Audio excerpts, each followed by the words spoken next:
your zero point 0.1 acre in your townhome community is probably pretty much the size for every single one of the houses that's part of the community. Is somewhere between that 0.1 to 0.12, I would bet. The biggest ones probably have that 0.12 if they're on the end unit and they've got a little bit of that yard that comes around the side, right? Right. Welcome to Real Siblings, It Ain't Easy, a real estate podcast with the goal to educate, inform, and save their listeners time as they navigate the market and properties in their neighborhoods. Get ready to join real-life siblings and professional real estate advisors, Donna Reed and Eric Seemann, as they discuss how it may be simple, but it ain't always easy. Every time I think about the places I have known, I realize that times have changed. So I'll do what I can to make this house into a home. Yeah, yeah. Oh. Hi, everyone, and welcome to Real Siblings. It Ain't Easy, a real estate positive. Yeah, already, Eric, already. I'm messing up. Podcast. It just ain't typical. So there you go. I'm Donna, he's Eric, and we are the Real Siblings. We are both professional, I promise, realtors with Keller Williams. And for your reference, I'm just tired. This is what you need to know today. Here we go. Full-blown confession. I did karaoke last night, late with young people, and I'm too old for that shenanigans. So as if we always are totally organized, it might be less organized today. Our goal here is to communicate, educate, connect, and entertain our listeners, right?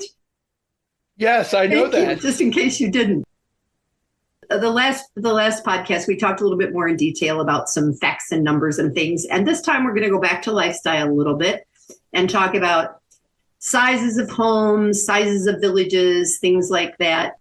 And I asked if I could bring up some things from my childhood that you may or may not have ever done as we talk about homes. So am I cool with going forward with that, Aaron? That sounds good. Okay. Let's go for it. So our first home in Lindsey, Ohio, we lived on Main Street, and there was the sidewalk, and then there was front yard, and then there was the main street. And during the autumn, there were big maple trees, and I remember taking the maple leaves and creating a house out on that piece of the lawn. And we would pack the leaves and we would make rooms, and sometimes we would bring a pillow or a blanket out, and that would be the bedroom or something like that. And we had moved from there. You were still pretty young by the time when we moved to the other place. How old were you? I know we've said it before.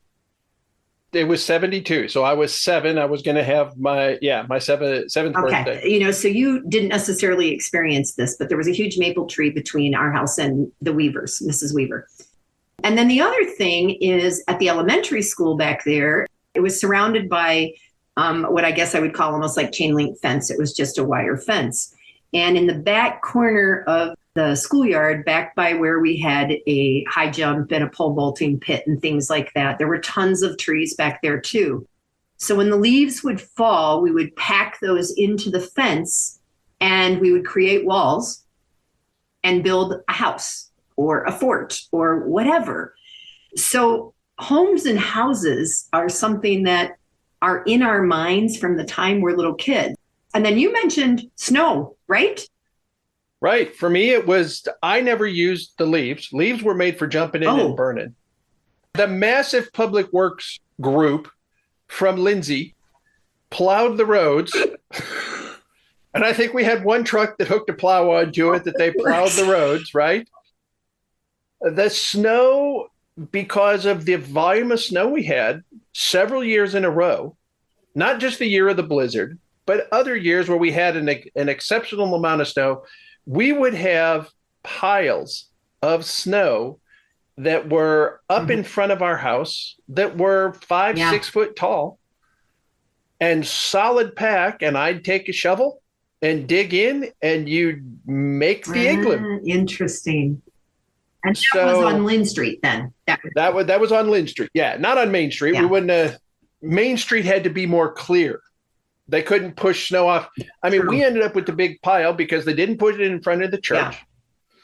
and they pushed it out of the intersection. And because we were the biggest lot, we kind of always ended up with the back biggest there. lot. Was it back by the alley kind of, or just? No, this would have been in front over actually on Maple Street side, but by the church, the big maple tree that was there next to the walkway over to the church is where the biggest pile always so it's kind of funny you making that joke about the public works, because as we talk today about big cities, medium size, towns and villages, were those just the local farmers, or did the construction guys do that? Because as we got older, I remember Zimmerman's coming by. And did every farmer have a plow? Because I don't think the town did it, unless they were a volunteer fireman too. Like, I don't know who did. I honestly, I do not know. Now, one of our most consistent listeners probably has a better idea on that. So I would expect we're going to hear Sally will probably tell us.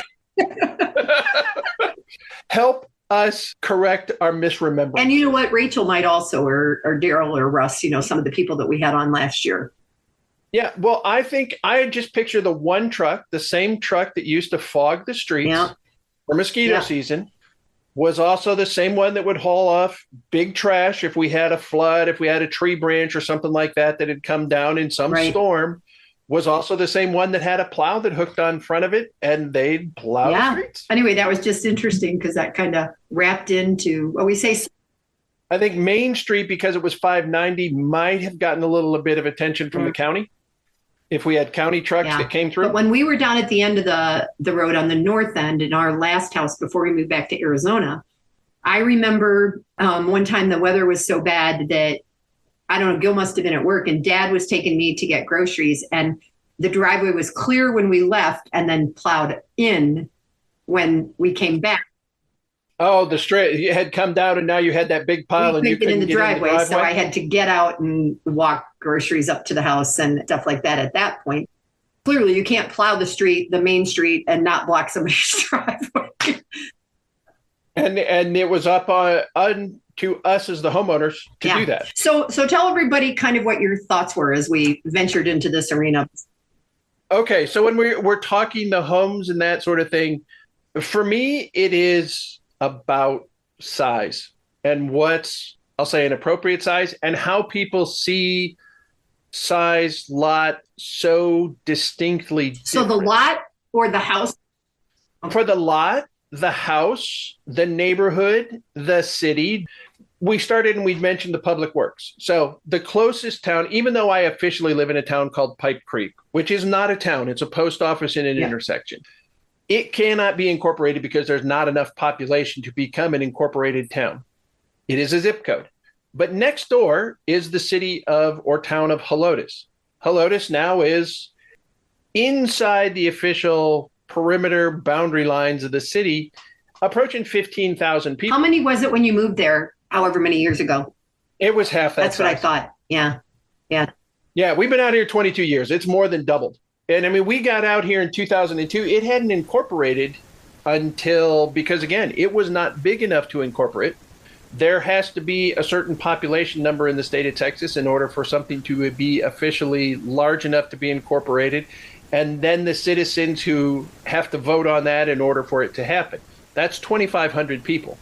So it took from the 1800s, which is one of the oldest historical houses in Helotes, up until 1986, over 130 years before it was large enough to. Okay, random question. Since I've driven that route, every time we would come there, do I drive by that really old house?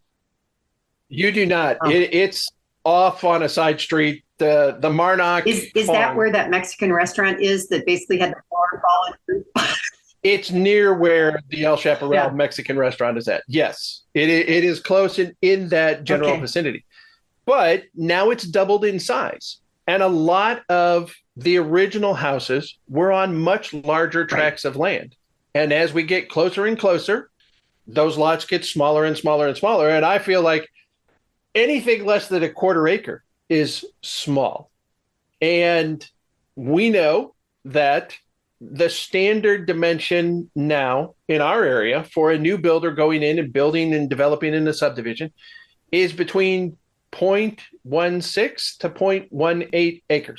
Our standard. So lot you and size. I just looked up in the tax records because I live in a townhouse, for those of you that don't know, and it's connected and we have garages and I have a courtyard in the front and a courtyard in the back. But I hadn't thought about how big it was. And Eric said, oh, is it about 0.12? And we looked it up and it's actually smaller. It's 0.103. Anyway, it's just like small. just over a tenth of an acre. That officially would be just over 4,300. Right. Where if you look at that, that seems like nothing, right? For me, it's a lock and go place, right? It's easy. My neighbors watched. Neighbors called me and told me yesterday I left the garage door open and they shut it for me. And even in front of your front courtyard, between the sidewalk, curb, and that is xeriscape. You have a couple of plants. So essentially you have no yard maintenance. A tree and a couple of plants. Yep. Because your back courtyard is entirely paved, right? Paver stone. Well, that's where I planted an orange tree and some flowers. But because I'm in a cul-de-sac, and you and I talked about this too. So for those of you looking, there's a visual behind Eric of a community, and you can kind of see the end lots and things like that that have more space around them. And I live in a cul-de-sac that you can access where the electrical lines and things are. People can come in from behind. So the HOA owns that space, but there are trees and stuff behind me that I'm not responsible for that also give me some privacy and a little bit of a feeling of a bigger yard, and I don't have to take care of it. So that, for me. And you walk out in your backyard and I look at it, it's like, wow, this is pretty spacious. Yeah. It doesn't look tiny. Yeah. It doesn't feel tiny, whatever that means. Right. Yeah. But we've mentioned how big Lindsey is. Lindsey is at largest was close to 700 people. It's now officially, I think last I checked, 450 people live in Lindsey. Yeah. No traffic lights, no blinking lights, stop signs only. 450 people. That is a village. That does not even in my mind qualify as being a small town. Yeah. Helotes now is a small town, suburb of a very large metropolitan area of San Antonio at 2.5 million people. Now, it all kind of flows together. You go through an intersection and suddenly you're in San Antonio. You don't feel that transition. I don't think they even bother to have a sign there anymore on Bandera Road. But you consider that. And then we talked beforehand. I had friends who did 6 months down in Mexico. And they said, oh, we went to this village. No. Oh. This is the village in the mountains in the wine country. And I cannot remember what the name of it was. But the village was 500,000 people. Because Mexico City is the largest single metropolitan area in North America. And what did you look up? Because we talked. Just under 10 million. I swear to God, it felt like more than that even. I thought the number was more than that. So again, maybe that's Mexico City without any of the surrounding attached communities. Yes. And then we took it even further than that. And right now, the city with the highest single population in the world is Tokyo. And that number that I saw recently was 37 million people. And again, when we started talking about this and what's relative, what's size, what's big, what's small, this village in Mexico at 500,000 people has a higher population than several states in the United States. Wyoming, one of them? Wyoming is one of those. Wyoming, Montana, they're just, you look at those things and it's like, there's a reason there's only 4 state representatives for Wyoming because of what the population. And when we were growing up, didn't you think Fremont felt big? Yeah, it was the big town. It had multiple grocery stores, multiple gas stations, traffic lights, multiple schools, all this stuff. We had a little elementary school. And yes, I know that was the 8th grade when you were there. But has your perception of what's large or big or small changed being out in Tucson? A little bit, because Tucson is second only to Phoenix in the state, and Phoenix is now known as a small LA.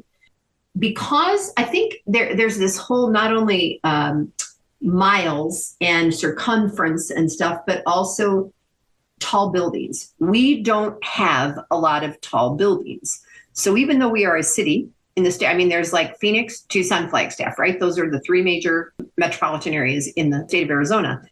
it still feels, it was called the Old Pueblo. It still feels very much like the Old Pueblo because it's spread out and you can randomly see the university and the downtown when you're up in the mountains because there's not a big city.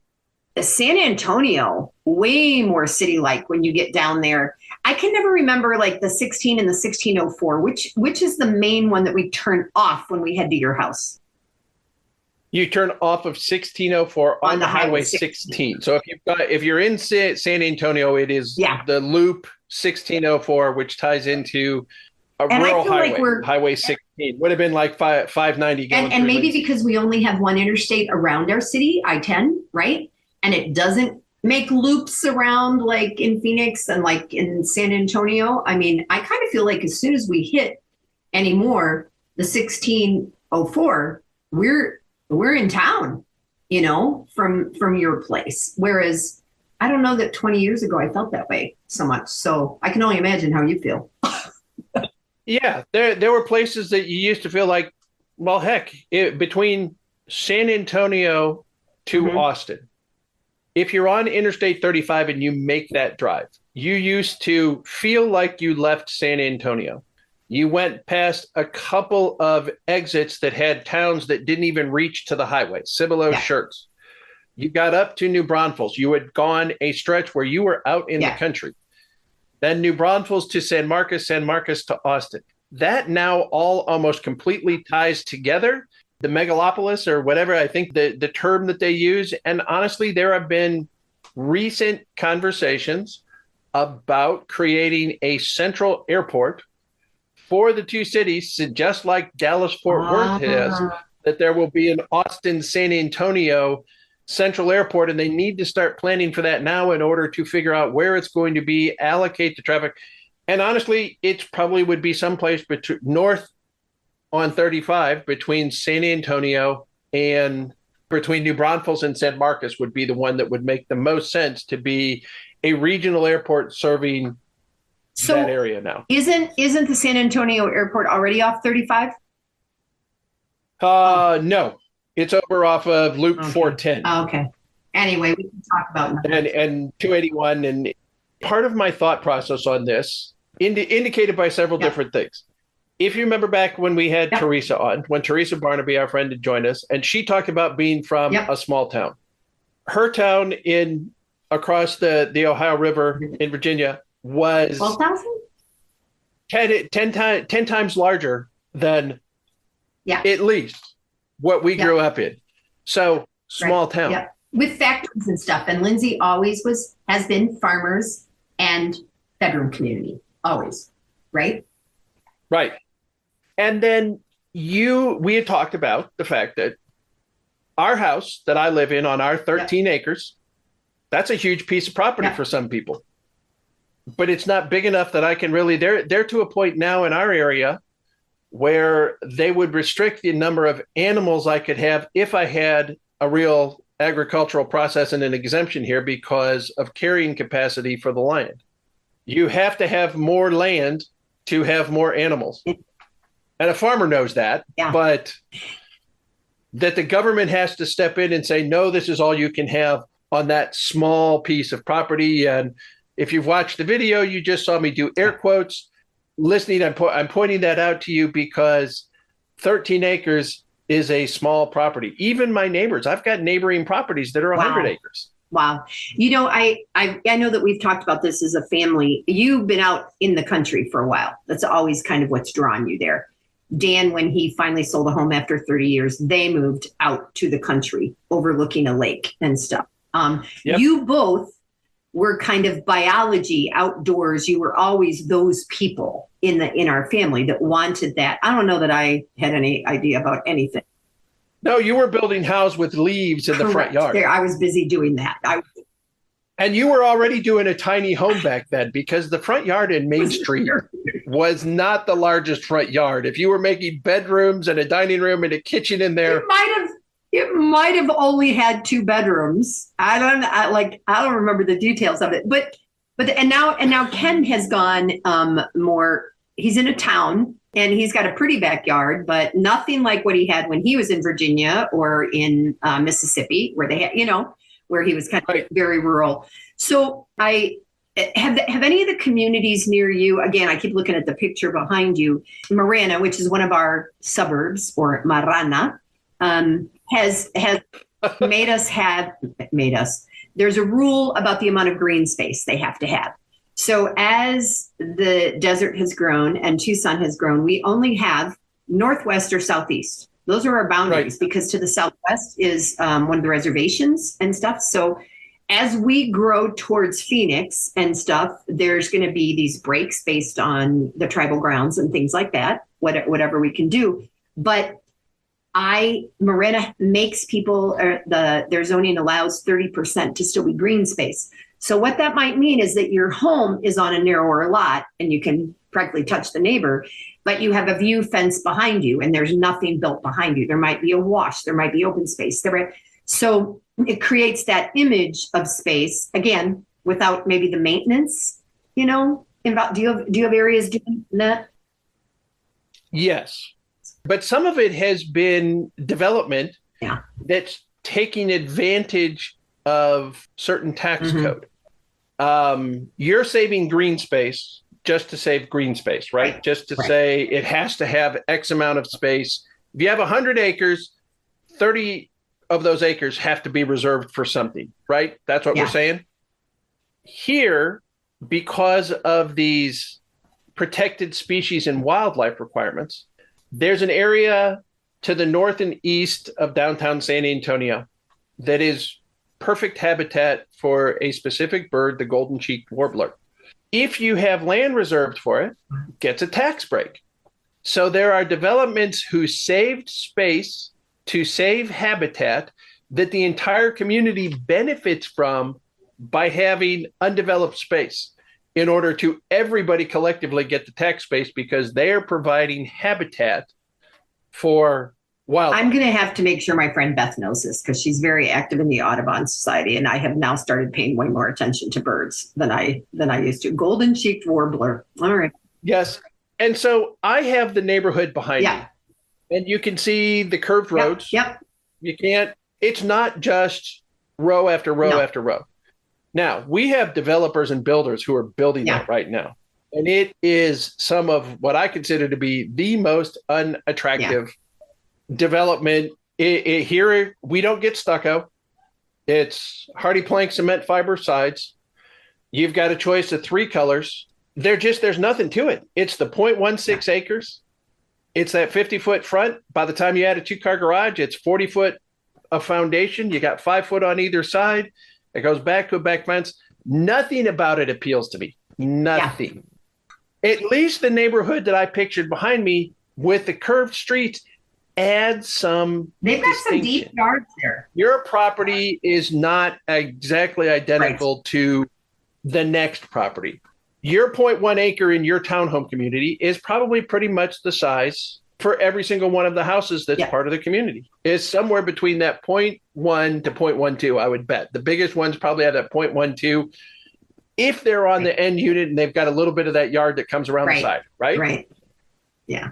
The fact that you use the word green space or term green space in Arizona made me laugh. Shepherds and Sailors, who does our intro music, would argue the fact that there is no such thing as green space. He might say that certain times of year. So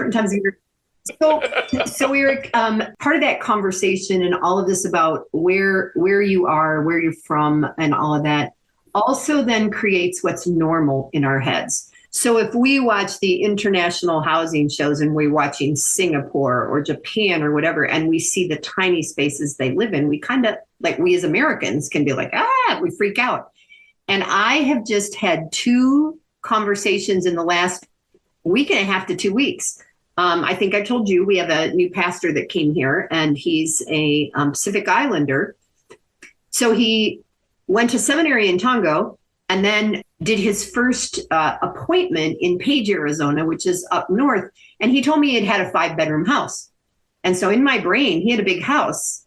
And when I went and visited him when they moved in here, I said, how do you like the house? He goes, oh, it's great. We have so much space. And I said, this is a 3-bedroom. And he goes, but Donna, that was a community like the mining communities where all the homes were built side by side by side by side. So yeah, there were 5 bedrooms, but they were tiny. They were 10 by 10. They weren't, they were designed for families in a small space. And I was like, oh, that makes sense. And then simultaneously, a couple of retiring Air Force chiefs who are coming from Connecticut, when I sent out my questionnaire about what they want, they're like, single story, no more steps, no more steps, no more steps. We've been in 3 stories for X number of years, however many years.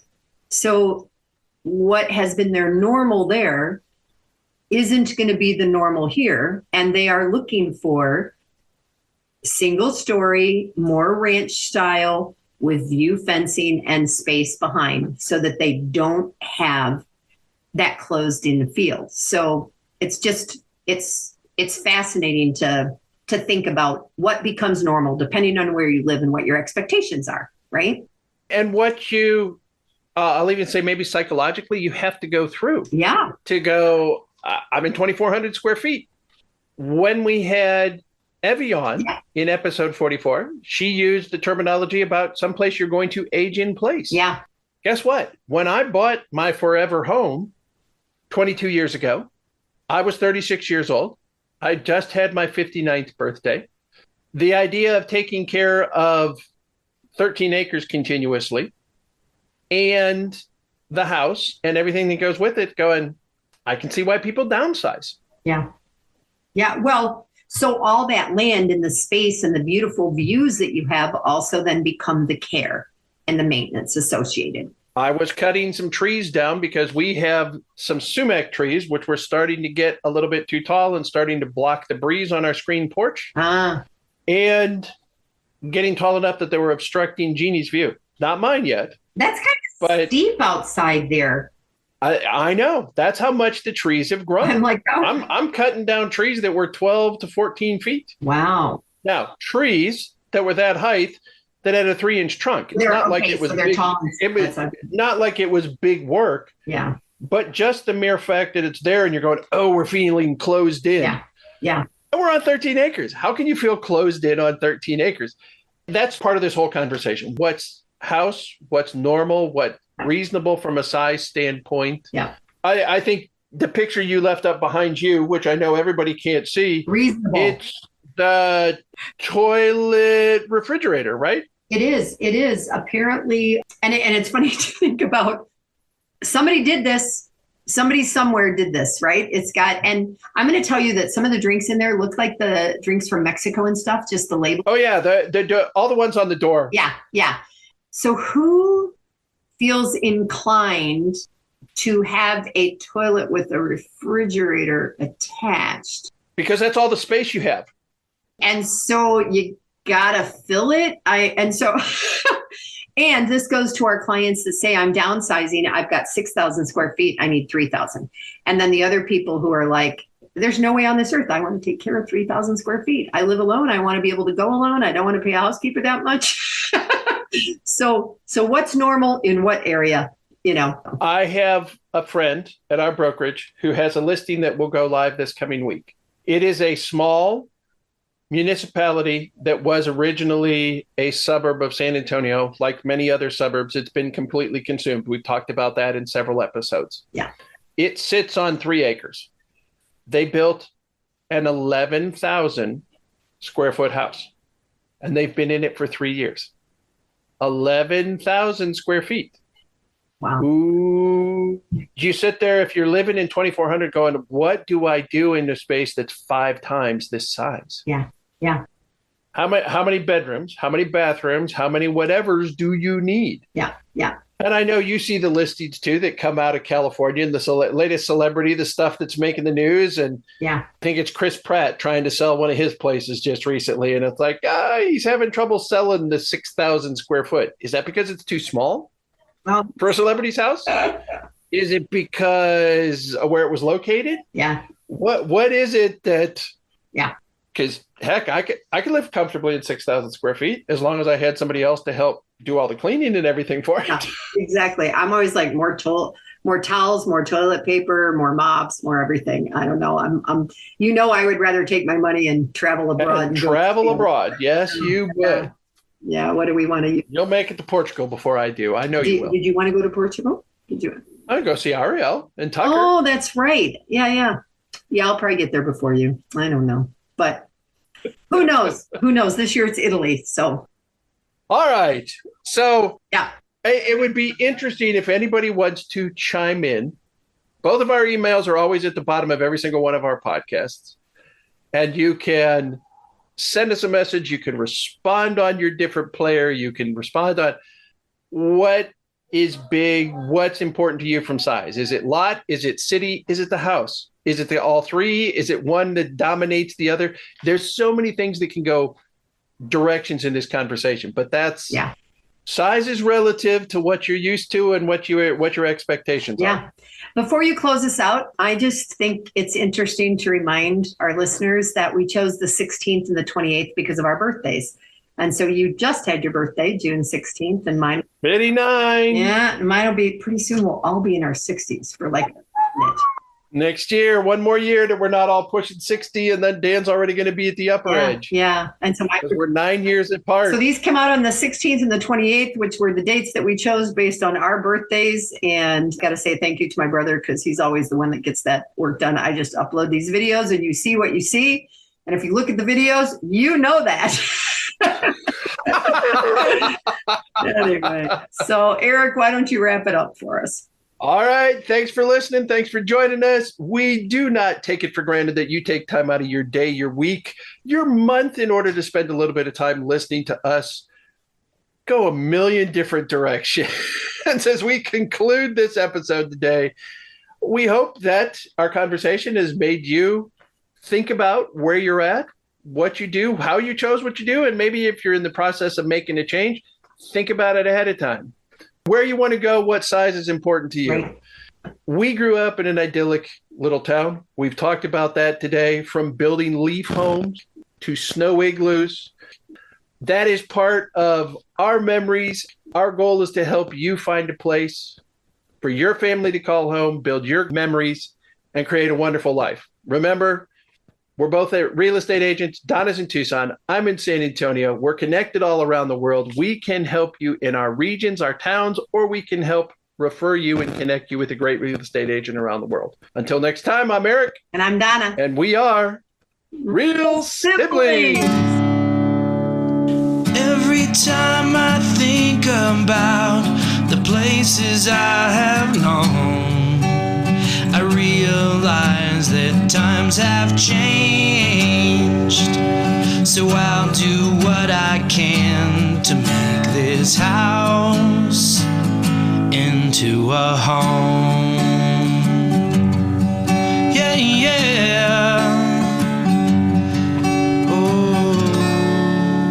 I'm Annabelle, and I want to thank you for investing your valuable time in listening to Real Sibling. It Ain't Easy. I hope you found this episode informative and enjoyable. There are several ways you can support this podcast with my Grandpa Eric and Aunt Grandma. Please take the time to like, follow, and subscribe. Additionally, leave them a 5-star rating along with a review on your preferred podcast platform. The final thing I would ask is that you recommend this podcast to a friend, a family member, or an associate. Your engagement is critical to their ongoing success, and they look forward to connecting. Check out the show notes Grandpa put together with their contact information, including emails, phone numbers, and website. And remember, the Real Siblings look forward to hearing from you.